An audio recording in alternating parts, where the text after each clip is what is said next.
girone A, poi daremo lettura delle formazioni. Ecco il calcio d'inizio. Gemignani, poi recupera palla Miccoli, il cross di Miccoli di prima intenzione, buono per Vita.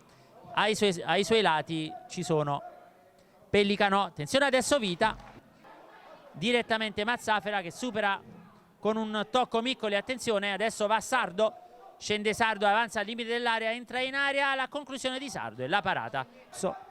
Gagliardi, Ponzio, va al cross, Ponzio, buono il cross, peccato. Rimessa laterale per la Sanremese, Vita in aria, controlla, si gira e la palla è in gol! E la palla è in gol!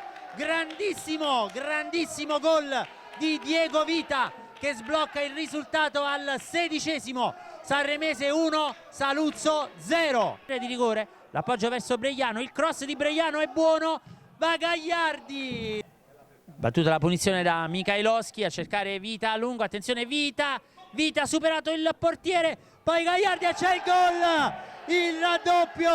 il raddoppio della Sanremese, il gol di Giorgio Gagliardi. Sanremese 2, Saluzzo 0. Vediamo se arriva il triplice fischio dell'arbitro ed eccolo qui. Sanremese dopo 90 minuti più 5 di recupero batte il Saluzzo per 2 reti a 0.